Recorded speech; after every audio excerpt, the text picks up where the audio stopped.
This channel does not promote any violent, harmful, or illegal activities. All content provided by this channel is meant for an educational purpose only. টাকা দিয়েছি কারণ বাপের টাকা নেই, আমি টাকা দিয়ে বানিয়েছি। কেন কথা বলছেন? তোমাকে বলেছি আপনি এমপিও একজন বাপ করে বলতে পারেন। 14 পুরুষ তুলবো। আপনি বলো। আলা টাকা দিয়েছে, ভিখারি বানিয়ে টাকা দিয়েছি।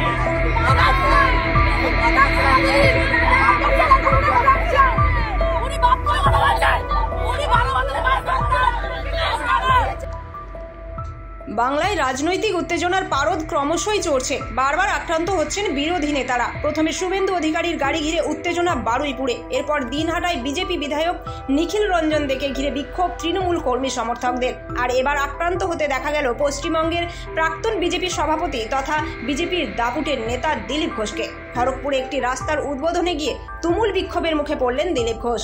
মেজাজ হারিয়ে পুরনো রূপ ধারণ করলেন তিনি। দিলীপ ঘোষ বলেন, ওরা কাজ করতে পারে না, ঘেউ ঘেউ করে। জিজ্ঞেস করছে কেন এসছেন? আমি টাকা দিয়েছি, আমি উদ্বোধন করব। কাউন্সিলর কেন আসেনি উদ্বোধন করতে? একদিন কেন এরা আসা হয়নি? সেই প্রশ্ন করার হিম্মত নেই। এরা হচ্ছে ওই সুবিধাভোগী, 500 টাকা নিয়ে ঘেউ ঘেউ করে।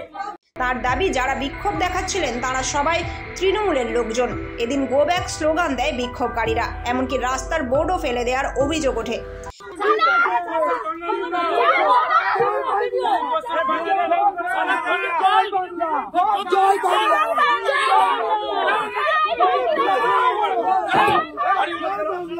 দলের রাজ্য সভাপতি থাকার সময় দিলীপ ঘোষ যখনই জেলায় জেলায় যেতেন তখনই তাকে ঘিরে বিক্ষোভ দেখানো হতো। তবে কোনো ক্ষেত্রেই দিলীপ ঘোষ পিছু উঠতেন না, স্পষ্টতই রুখে দাঁড়াতেন তিনি।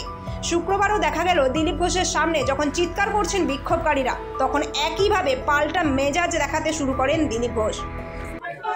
দাদা, ওরা অভিযোগ করছে বাপ তুলে গালাগালি দিয়েছেন বলে। আমি বলছি আমার বাপের টাকা, কার বাপের টাকা না, কার বাপ বলুক, কার বাপের টাকা। দিলীপ ঘোষ বাপ তুলেই বলবে, যারা ঘেউ ঘেউ করবে তারা বাপ তুলেই বলবে। কাজ করতে পারে না, কাজ করে উন্নয়ন করছে, আবার ঘেউ ঘেউ করছে। হিম্মত হয় কি করে? এই 500 টাকার চাকররা এরা কিছু করতে দেয় না, ঘেউ ঘেউ করে।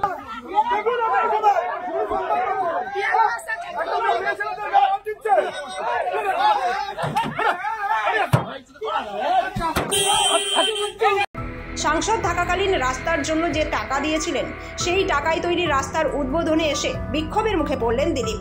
এদিকে বিক্ষোভের মুখে পড়ে স্থানীয় মহিলাদের সঙ্গে বচসায় জড়িয়ে পড়েন বলে অভিযোগ স্থানীয়দের।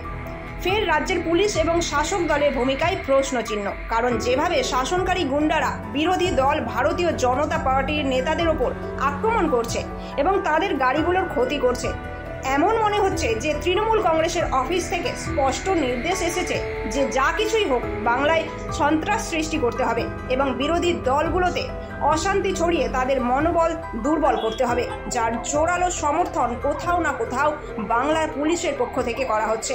টিম নিউজোপিডিয়া।